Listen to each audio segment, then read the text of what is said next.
do Jornal Público. Este é o P24. Eu sou o Ruben Martins. Com os combustíveis em máximos, vão conseguir os transportes aguentar a procura de quem largou o carro? Começamos com um cenário que diz muito a tantos utilizadores de transporte público. Ora, estamos numa paragem de autocarro em Lisboa, há um painel informativo onde se vêem os tempos de espera para o próximo veículo. Olhamos a 5 minutos. Bem, não me parece mal, mas estes 5 minutos na prática são 10, sem a certeza de que o autocarro não possa vir a aparecer só uns 15 minutos depois. No painel, o tempo parece sempre esticar-se. Um minuto real está longe de ser um minuto para a Carris. Isto enquanto os passageiros se acumulam. Para quem vive ou trabalha nas áreas metropolitanas de Lisboa e Porto, este cenário é comum. Poucas faixas bus, sem prioridade para os transportes públicos nos cruzamentos, com pouca oferta face à procura crescente. Os autocarros continuam presos no trânsito e não há praticamente serviço expresso dentro das cidades. Em Lisboa, e fica já o aviso, hoje vamos falar muito de Lisboa, mas sem esquecer que esta é uma realidade que se vive noutras cidades do país. Mas em Lisboa, há na Carris um esforço para mudar. Pelo menos assim garante o presidente da empresa, Rui Lopo, em entrevista ao jornalista do Público, Samuel Alemão. O que falta para que o transporte público seja de facto a primeira escolha e não o último recurso? Neste P24 tenho comigo o jornalista do Público, Samuel Alemão. Viva, Ruben! P24, o seu dia começa aqui e começa hoje a olhar para os transportes públicos. Samuel, a Carris continua, ano após ano, a ter uma velocidade média dos autocarros mais baixa. O que te pergunto é o que é que está a falhar na cidade de Lisboa para a Carris continuar a ficar presa no trânsito. E atenção que isto acontece em mais cidades do país também. Os autocarros estão a ficar muito presos no trânsito. É um facto, Ruben. De facto, o ano passado nós noticiámos que a Carris, no ano anterior, em 2024, tinha tido a sua velocidade mais baixa de sempre. Tinha tido uma média de circulação horária de 13,71 km por hora. Em dezembro do ano passado, esse número, relativamente ao ano de 2025, conseguiu piorar. Portanto, a Carris fez uma média horária de 13,66 km por hora. As razões para isto são várias, mas nós sabemos que há um problema crónico de ocupação indevida das faixas base por automóveis particulares. E esse problema também tem piorado bastante com a questão dos TVDEs. Como sabes, a Câmara de Lisboa, a semana passada, aprovou um pacote de medidas que compromete 2 operadores de TVDEs, a Bolt e a Uber, a cumprirem as regras de trânsito, que todos nós somos obrigados a cumprir. Estima-se que entre 10% a 15% do tráfego automóvel em Lisboa seja de TVDEs. Se o problema dos TVDEs estivesse resolvido, parte deste problema com as faixas base estaria também resolvido. Mas nós sabemos que isto é mais complexo. O ano passado também foi notícia que a Carris, num programa que tem com a Polícia Municipal de Lisboa, só em 6 meses apanhou mais de 3.000 condutores estacionados em paragens e a circular indevidamente em faixas base. Este é parte do problema, a utilização indevida de faixas base. Mas depois há o problema também geral do congestionamento da cidade de Lisboa. Nós sabemos que há carros a mais na cidade de Lisboa e há muitas zonas em que, de facto, o trânsito automóvel interrompe a circulação dos transportes públicos, mesmo que não ocupa as faixas base. Portanto, é que é um problema complexo geral de circulação automóvel na cidade de Lisboa e que tem que ver basicamente com o excesso de automóveis na cidade. tem a ver com este problema sobretudo. E isso deve-se também muito ao facto das pessoas ainda estarem muito dependentes do automóvel, e uma das razões que elas apresentam muitas das vezes é que os transportes públicos são lentos e pouco flexíveis. É que é quase uma pescadinha de rabo na boca. Exatamente, é isso mesmo. Mas também há problemas na própria construção dos sistemas de transporte, porque há muitos anos, por exemplo, que não temos a construção de redes pesadas de ferrovia nas cidades. As redes de metro estão, especialmente a de Lisboa, está a crescer muito lentamente. Verdade. E, por exemplo, a Carris nem sequer tem uma rede que aproveite as vias expresso que cruzam as cidades, não é? Isso nós sabemos que queremos ir para o ponto A e quando estamos de carro aproveitamos, obviamente, vias como a segunda circular, o eixo norte-sul. A Carris fica um bocadinho à margem dessas vias mais rápidas. E há alguma perspectiva de mudar isso, Samuel? Bom, o novo presidente do Conselho de Administração da Carris, o Rui Lopo, que veio da Carris Metropolitana, ele ainda está a tomar o pulso à casa, mas pareceu-me haver uma vontade genuína do novo presidente do Conselho de Administração em criar aqui um maior dinamismo na rede de autocarros. Aliás, um dos pontos interessantes da entrevista que ele nos deu foi precisamente essa assunção de que a rede de autocarros da Carris tem que ter uma maior agilidade e responder de uma forma muito mais imediata às alterações das dinâmicas de procura. E eu penso que, tendo essa vontade, poderá certamente surgir essa capacidade de adaptar a Carris a novas dinâmicas. Ele disse-me, por exemplo, uma coisa muito interessante que tem que ver com, por exemplo, até a situação de um centro de saúde que deixa de ter um médico e esse médico passa para um outro centro de saúde. Isso, muitas vezes, é o suficiente para alterar certos fluxos, certas dinâmicas urbanas de deslocação das pessoas, porque vão atrás desse médico. E, portanto, a vontade da Carris, do novo Conselho de Administração, é que a Carris seja mais rápida e altere o seu diagrama de uma forma muito mais dinâmica. O que é que isto significa? Significa que poderá, eventualmente, aproveitar essas vias rápidas que tu referes, essas vias que existem na cidade, a segunda circular, o eixo norte-sul e outras. Aliás, a Carris tem já algumas linhas que fazem o aproveitamento dessas ditas vias rápidas, mas sim, nós temos de facto essa percepção de que muitas vezes os autocarros da Carris podiam chegar do ponto A ao ponto B de uma forma muito mais rápida, muito mais expedita. Outras cidades estão também a expandir a rede de elétricos rápidos e nós em Lisboa, obviamente, temos os elétricos históricos, que são uma marca da cidade, um postal turístico, inclusive é do país, mas há uma rede de elétricos, aliás, há uma linha de elétricos, a 15, que usa já os elétricos modernos, que outras cidades, inclusive, olham para aquele tipo de elétricos e chamam de metro, não é? Exatamente.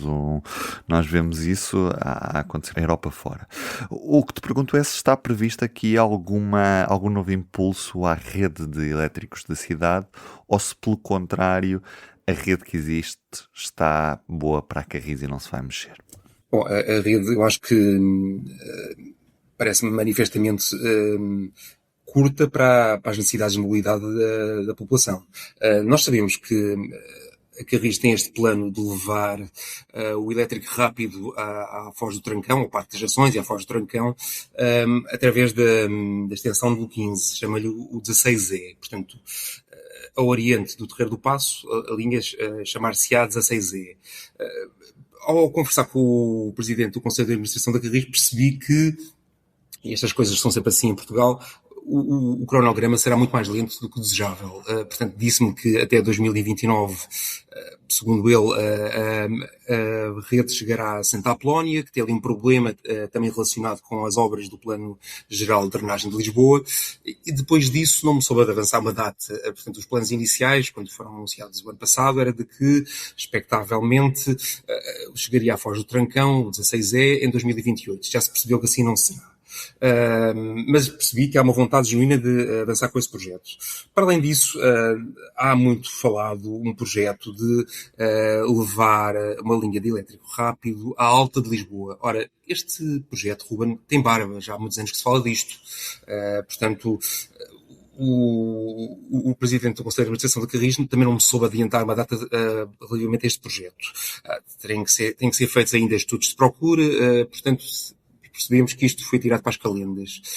Em relação à rede de elétricos históricos, portanto, Aqui há uma procura muito consolidada no centro da cidade e foi a coisa mais surpreendente que eu retive da entrevista com o Rui Lobo foi esta vontade genuína de reabilitar, ressuscitar algumas linhas de elétricos históricos que tinham sido desativadas nas últimas décadas. Portanto, essas linhas de elétricos históricos estará a ser estudada a sua reativação, dando prioridade àquelas que têm carril ainda no chão, que têm via ainda no chão, mas de forma surpreendente a Carris diz que está disposta a voltar a colocar carril que já tenha sido retirado. Isso parece muito interessante e vamos ver qual é o calendário criado pelo Carris e quais são as prioridades. Estamos a falar num momento, Samuel, em que os combustíveis têm estado a aumentar. Esta semana não tanto aqui no continente, mas sabemos que a tendência das últimas semanas foi de um forte aumento dos combustíveis e normalmente nestes momentos em que o preço sobe, as pessoas tendem a procurar alternativas se já estiverem com um orçamento mais apertado e essa alternativa é, obviamente, o transporte público. Até que ponto é que a empresa, a Carris e as outras empresas de transporte também não estão ou não preparadas para este potencial aumento que vai acontecer com este aumento dos preços dos combustíveis? Olha, Ruben, eu gostaria de dizer-te que estão preparadas, mas eu sinceramente tenho muitas dúvidas. Falando do caso de Lisboa, bom, nós já aqui referimos os atrasos crónicos e as dificuldades que a rede de autocarros tem em atravessar o trânsito denso da cidade. E este problema não é exclusivo de Lisboa. No Porto sucede a mesma coisa, em Coimbra sucede a mesma coisa, noutras cidades, noutras capitais de distrito também. Há aqui um problema que tu bem conheces também de dificuldade de recrutamento de motoristas, porque os salários também não são muito elevados. Para além disso, as frotas também são o que são curtas. É verdade que houve recentemente, na Carris Metropolitana, de onde vem o Rui Lopo, o novo presidente do Conselho de Administração da Carris, houve, portanto, uma operação que foi um sucesso, podemos dizer, de compra de uma grande frota de autocarros e que até está a dar resposta em muitas zonas da área metropolitana de Lisboa, mas nós sabemos quais são as limitações da frota de autocarros, da contratação de motoristas e das próprias vias onde os autocarros circulam, não é? Circulam tanto em estradas e vias rápidas, muitas delas estão congestionadas. Portanto, eu acho que depois será cada família a responder consoante o seu orçamento e as limitações que esse orçamento lhe apresenta para comprar combustível, a responder à necessidade de procurar um autocarro como via, como alternativa para chegar ao local de trabalho. Mas eu, tendo em conta o estado em que estamos, tenho alguma dúvida, ou algumas dúvidas de que os autocarros por si só se apresentem como uma alternativa. Uhum. Samuel, mudando aqui um pouco de assunto e olhando para uma notícia que marcou profundamente a empresa no último ano, a Carris no último ano, trata-se obviamente do acidente no elevador da Glória. Já passou mais de meio ano desde este acidente. Quando é que é expectável que haja um novo elevador da Glória a funcionar e quando é que os outros elevadores que estão parados desde o dia desse acidente vão voltar a funcionar? É uma excelente pergunta, Ruben, e que acho que, honestamente, ninguém sabe, nem a própria Carris, nem os técnicos da Comissão Técnica Independente que foi criada na sequência do acidente. Ninguém se quer comprometer. E acho que nisso aí, nessa questão, o Rui Lopo, o novo presidente da Carris, foi honesto em assumir isso. Ninguém sabe, de facto, porque estamos a falar aqui de uma questão muito traumática para a Carris, para a cidade e para o país, e ninguém quer arriscar pôr um elevador, um ascensor destes a funcionar sem ter as garantias absolutas de segurança. Aliás, o Lopo disse-o, não é? Portanto, todo este sistema terá que ser desenhado de raiz e acho que, mais uma vez, aqui também é daquelas questões em que os prazos são anunciados, mas depois acho que vai demorar muito mais tempo do que aquilo que todos nós desejaríamos. Ainda assim, Ainda assim, nós sabemos já que o ascensor da Graça, que é um ascensor moderno, que foi criado há pouco tempo, foi aberto em 2024, construído pela EML e passou para a Carris. Esse ascensor, porque tem um dispositivo técnico mais moderno, vai abrir em abril, foi anunciado. Os outros, que são equipamentos históricos, ainda ninguém sabe. Dito isto, o Globo admitiu que o elevador de Santa Justa, por ser um elevador diferente, características diferentes, será aquele que presumivelmente abrirá mais cedo. E disse também que é aquele sobre o qual se estão a debruçar mais atentamente.